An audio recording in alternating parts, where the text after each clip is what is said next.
Hi friends, thank you so much for coming back to my channel. I appreciate it. My name is Charlotte and I'm so glad you're here. Thank you. I wanted to talk about the Colorado River and the water usage, and we'll talk about a couple of departments that are very relevant. The Department of the Interior, and former North Dakota Governor Doug Burgum is the head of that, and the Bureau of Reclamation, which is a department inside the Department of Interior. And so last Friday, federal officials announced sharp water cuts, more, for the next 2 years. This last Friday, they announced this for 3 western states that rely heavily on the imperiled Colorado River for their water usage, those being California, Nevada, and Arizona. And so, under the Bureau of Reclamation's plan, those 3 states, California, Nevada, and Arizona, lots of desert there, will collectively reduce water use by 1.25 million acre feet, and that is about 1.54 billion cubic meters annually. So you can, envision that in your head. They're to reduce that amount of water annually during this period, with the possibility of larger cuts depending on drought conditions and maybe other unforeseen things. And Arizona will see the biggest cuts, while states upstream meaning Colorado, Utah, Wyoming, and New Mexico, are states that the portions of them that rely on the Colorado River for their water do not face any cuts right now.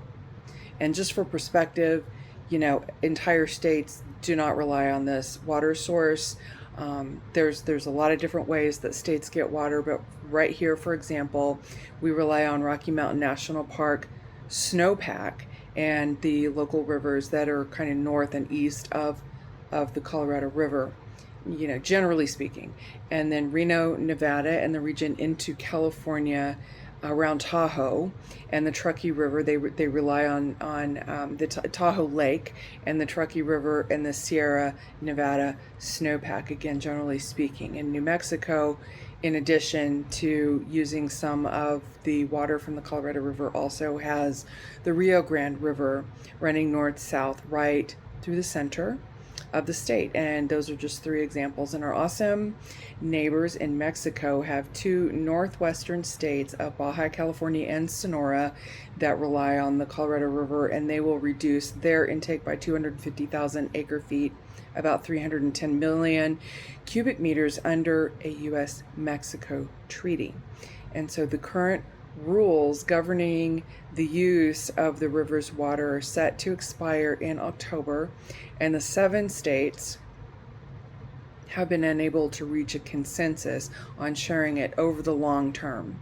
And so the 4 upper basin states, Colorado, Wyoming, Utah, and New Mexico, argue adherence to agreements by law, and everything I've seen is nobody's exceeding that. Nobody's really fighting amongst themselves in the upper basin states, the 4, while the more arid, literally desert regions of Southern California, Arizona, and mostly Southern Nevada are absolutely desperate for more water.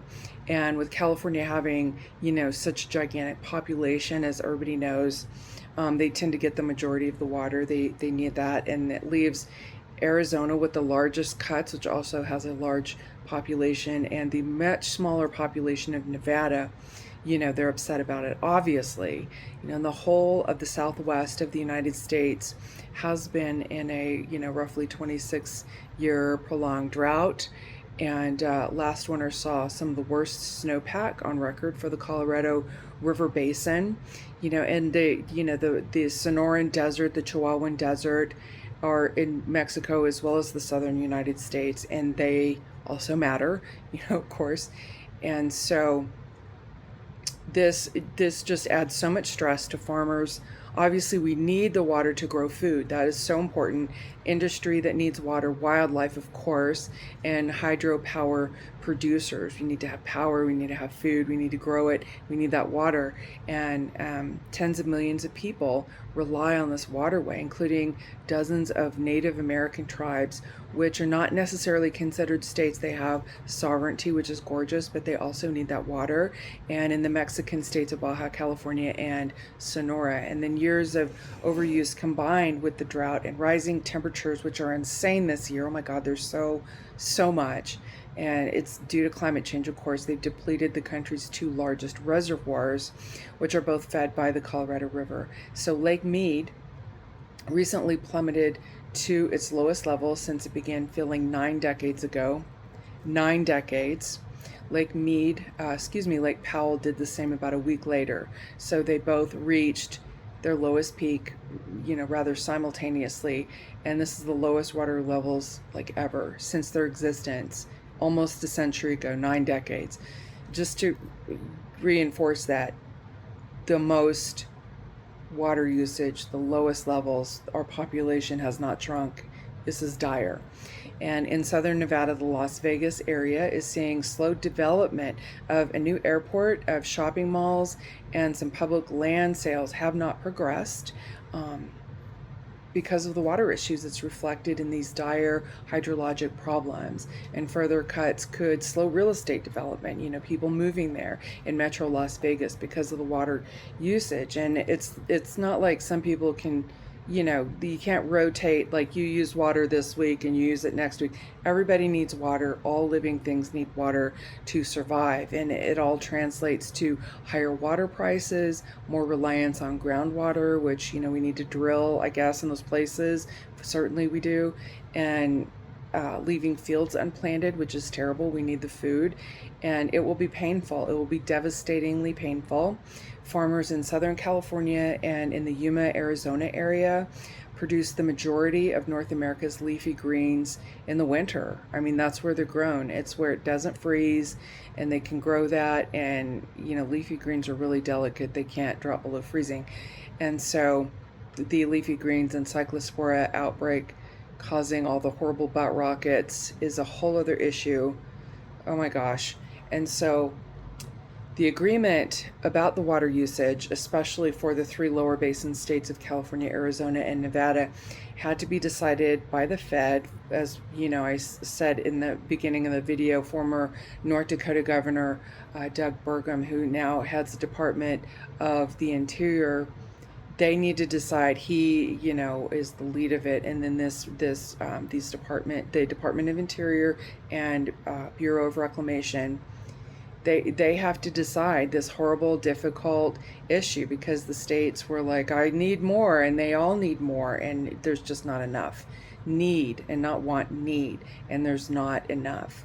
And so the governors and legislators were not able to decide this very, very bitter, deep water cuts to their own people, their own states. And so Governor Gavin Newsom of California, Governor Katie Hobbs of Arizona, and Governor Joe Lombardo of Nevada have a literal impossible task to deal with this water issue inside of their awesome states. And the Department of the Interior's decision is a bridge. This next 2 years, it's a bridge. It's not a solution. And it is very much like government funding, which we see every so often, where everybody's fighting, they argue, and they just kick the can down the road. And this is really what that is. It is not a solution. Climate change is causing this. Millions of people live in these extraordinarily dry, gorgeous, and desirable environments. They're beautiful. People want to live there, but it's causing this, and not one person or even one government regionally is to blame. It's definitely collective, and individually we can do a lot, but the biggest driver of climate change is corporations and greed.